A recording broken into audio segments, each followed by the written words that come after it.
أهلا بكم أعزائنا المشاهدين. رجعنا لكم اليوم بوصفة جديدة وحلوة وسهلة راح تكون. اليوم راح نسوي لكم مقلوبة الدجاج.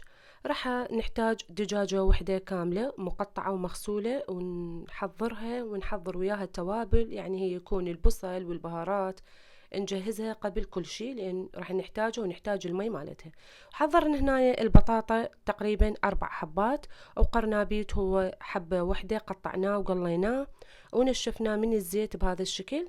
عندنا هنا كوبين من الرز البسمتي. واما التوابل ما راح نغير بالمقلوبة شي، راح نخلي بهارات المقلوبة فلفل اسود، عندنا هنا قليل من الكركم وملح. خليكم ويانا وشوفوا الطريقة الجاية.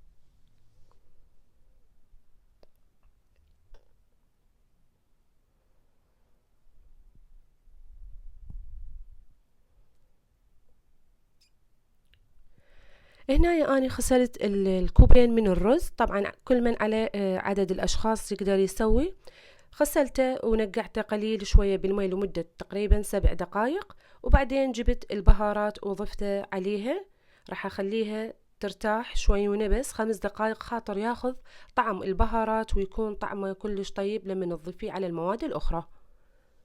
حضرت هنا أنا بقاع جدر زيت زيتون، خليت كل من حسب رغبته، تقدرون تخلون زيت نباتي. وقطعت هنا حبتين من الطماطة وخليتها بقاع الجدر على مود ما تلزق عندنا المقلوبة، وكل من حسب رغبته أيضا. والمقلوبة أيضا يصير تضيفين وياها باذنجان وانتو حسب رغبتكم. أنا هنا خليت الدجاج، طبعا هذا الدجاج مستوي وقليته ونشفته أيضا من الزيت، ودا أخليه بالتساوي فوق الطماطة اللي خليناها بقاع الجدر.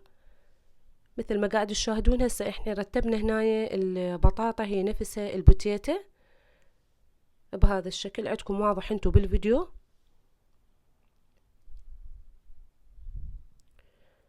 رتبتها وساويتها كلها تكون على مستوى واحد.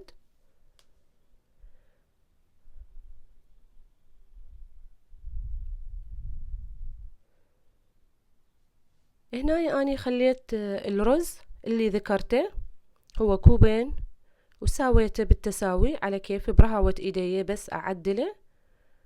وبعدين راح نضيف عليه كمية المي الكافية للرز. هنايا خليت القدر على النار وراح اضيف تقريبا من كوبين ونص الى 3. انتي كل من حسب نوعية التمن اللي تستخدميها، اكو تمن يحتاج مية هواية اكو لا. واني راح اكتب الشرح كامل بصندوق الوصف تشوفوها. شفت هنايا اني بعد فوق الكوبين ونص يحتاج بعد، راح اخلي بعد اني هنايا نص كوب خاطر يتساوى وينغمر بمرقة الدجاج. هذه مرقة الدجاج اني خليتها، ضفت هنايا بعد نص كوب وراح اساويها وراح اتركها على النار تقريبا 20 دقيقة بين ما ينشف المي من عندها، واخليها يتهدر تقريبا هم فد 15 دقيقة، واخلي عليه النار ناصية وتجهز عندنا وتشوفون شكلها. هذا طلع شكلها النهائي والاخير المقلوبة. اتمنى ان شاء الله تعجبكم، وجدا سهلة تفيد للمغتربين العايشين برا، للبنات وللشباب واللي كل قاعد يتابعونه. حسب انتو رغبتكم تحبون تسوون اياها سلط. انا سويت سلط وخليت سوب الدجاج اللي بقى.